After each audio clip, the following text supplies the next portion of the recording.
We here at the Thinking Man Show keep seeing in golf media, just like you keep seeing in golf media, that Jay Monahan will determine the fate of LIV Golf after the agreement is finalized sometime later this year. And they keep repeating it. No wonder that fans keep saying it here and there in the next place, that that's the case. Jay will decide the fate of LIV. The PGA Tour is going to run the new co, and therefore Jay will make the decision. No, let's bat that out of the way right here off the top of the show. Jay Monahan will not be making any decision about LIV Golf. Why do I say that?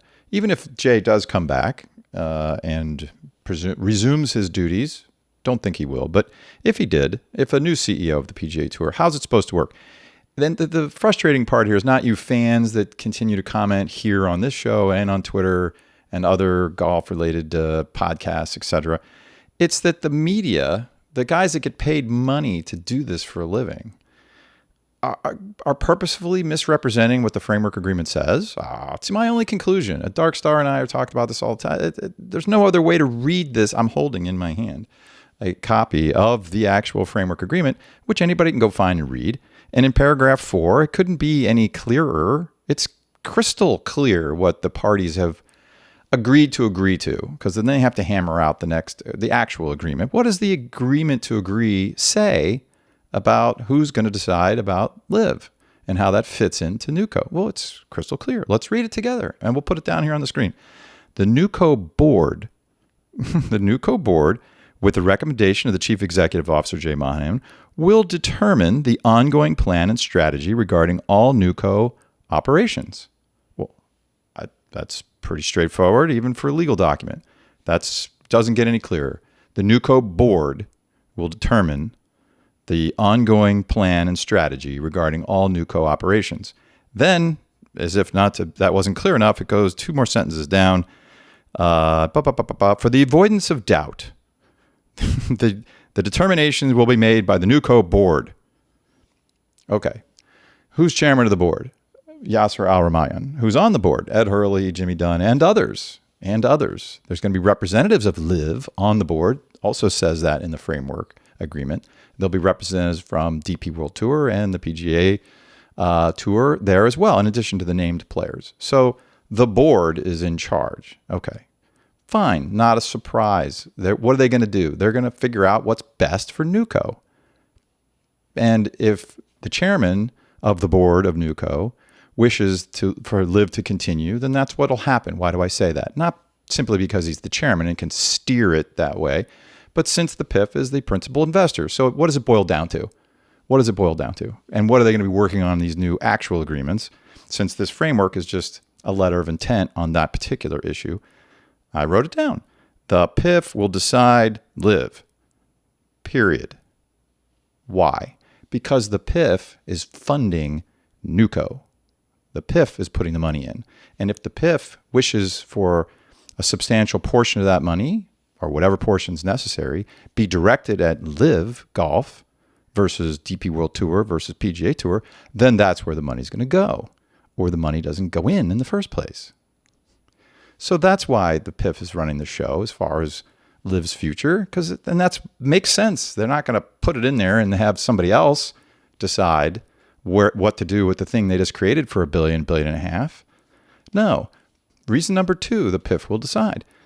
This joint venture is running ahead of schedule, we've been told by Phil Mickelson in the press conference in Valderrama a few days ago, last week, and that makes sense. It came pretty quickly. It's not reasonable, and we're reasonable people here at Thinking Man Show. It's not reasonable that the PIF and the leaders of LIV, Greg, etc., would have gone into LIV Golf thinking that, gee, after just a year of operations, we're going to be able to sit down and have a joint venture with the PGA Tour. That would be best possible outcome from their point of view, assuming that's what they wanted, and we do assume that's what they wanted. Because they said it all along, that we'd like to coexist within the PGA Tour's framework of global golf. Fine. It serves the PIF's purpose. We've said that 1 million times now. So they're ahead of schedule. Well, what does that mean? It's saving them money. Some of the money they would have needed to throw at LIV to keep it growing, keep it going, is now going to not be needed. Why? Because LIV's going to get a springboard ahead. It's going to have a faster pathway to corporate sponsorship. It's been brought into the existing ecosystem. So corporations that want to sponsor LIV versus PGA Tour now don't have to choose necessarily. They can start sending money in LIV's direction if they choose to, or send it the PGA Tour's direction, or a little of both. But now that we're one big happy family, the corporate sponsors can start looking at all investment opportunities, and NewCo will start to position it that way as they negotiate what kind of money goes where for these tournaments. And PIF will be throwing in money too, yes, but they're going to save money, so to speak, from their forecast, from the model. They took out the spreadsheet and said, well, to get us to year 3, when it's most likely that we'll negotiate with the PGA Tour, we need, pick a number, 1.5 billion or something to get there. And now they haven't needed that, or maybe they need 2. We think the whole project is a $5 billion project from PIF's point of view, $5 billion, just to pick a number. That's plenty to fund the startup, get it running, get it moving, buy our way into the PGA Tour's ecosystem, get our OWGR points, get what we want, which is a seat at the table so we can deal with corporate elites to accelerate our deal making for the Vision 2030 plan, and off we go. Okay, there it is in a nutshell. Also, point number 3 now I think we're up to, why PIF will decide LIV and not anybody else. LIV is leverage. LIV is leverage. So why would the PIF in the future NewCo, operating NewCo, the agreements are signed and we're operating, and let's just say that that LIV gets killed off by the PGA Tour votes on the board. Why would PIF go along with that? Now they don't have leverage to say, hey, we want a tournament in Saudi Arabia. We want 2 tournaments in Saudi Arabia next year, and we want the President's Cup to become the Champions Cup so that, well, LIV's gone. So that the Australian team with Cam Smith, formerly of LIV, can play against, Jordan Spieth and have a really big tournament that everybody likes and is interested in globally. Well, that doesn't work. You need LIV there to have the rival, to have the global competition, to have the interest and the intrigue. It's necessary. And as long as it is there in this form of leverage that the PIF has, PIF can say, look, we're going to keep funding that because we want PGA Tour to continue to operate with a rival so that it doesn't get lazy again. We need something over here to make you guys over there at PGA Tour keep getting better. And we think LIV is great for a bunch of reasons, but not the least of which is it counterbalances what you're doing over there. So now we have leverage against you getting lazy again. So it's leverage. Great. Okay, those are 3 good reasons. Moving right along. I think Darkstar wanted this comment to come in here. He is back next week. Yasser Al-Rumayyan shows up, chairman of the Public Investment Fund, shows up at Valderrama, and fans of golf have known this. They've seen it, the pictures and such. Those of you who didn't watch the event or just haven't been paying attention, fine. You're on 4th of July holiday here in the U.S., perhaps. The chairman of PIF, the guy in the middle of all this, Yasser Al-Rumayyan, shows up at the very first LIV event that is happening since this announcement June 6th, because we had the U.S. Open. Why do I bring that up? Yeah, it was a great photo op and all that sense. So let's just walk through it from a corporate strategy point of view. So the chairman of PIF says to his team at LIV, hey, I'm coming. And they, oh, great. Maybe they've known that for weeks, probably. I'll be there. Why are you coming? Because I want to show to the troops that things are moving along, that we're moving forward. Well, do you mean that? Or is this just spin and wallpaper so that, you could pull the plug still and save money and walk away now that you've got your seat at the table and you're just coming here to, sort of paper over it? No. I mean, sometimes that happens. Sure. Sometimes corporate leaderships do that to employees, pull the wool over their eyes, to put it nicely. This is a family-friendly show. Yeah. But in this instance, would that be necessary? No. Al-Rumayyan could have just not been there. It would have meant very little if he hadn't showed up. He's busy. He's a busy guy, to say the least. He's a busy guy. He's also the chairman of Saudi Aramco. He's the chairman of PIF. He's the chairman of Newcastle United. He's got to be one of the busiest business people on the face of the earth. So the guy's got plenty to do. But he chooses to go there not to spin it, because there's no need to spin it.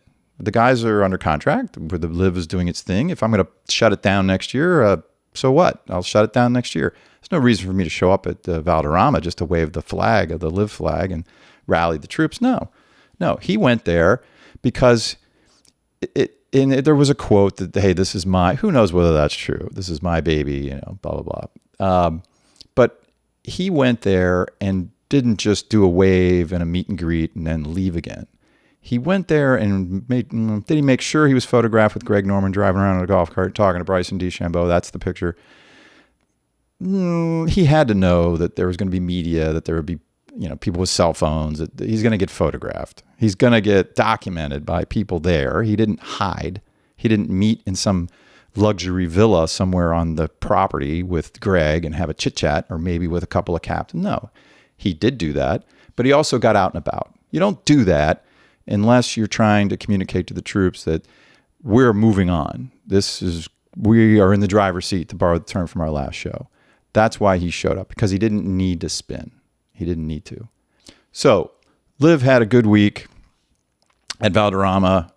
Yasser Al-Rumayyan did exactly what he wanted to do, which was show up and make it clear that nothing is changing as far as our strategic vision of what LIV is going to do. Moving on, moving forward. And everybody responded that way from the captaincy point of view and the reports in the media. So here we go. But back up to the top of the show. It's in the framework agreement. It's right there. The board will make the determination for all operations and strategy of NUCO. Couldn't be any simpler.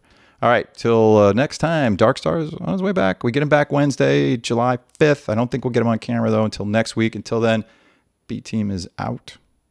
We don't charge for our videos. We don't tease you with some of the information and then make you go somewhere else and buy the good stuff. We want to help.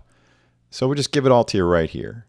And if you'd like to maybe give us $1 or $2, that would be awesome. We're on Venmo. It's super easy. Just hit us up there, connect, and whatever you want to do. We love it. We appreciate it.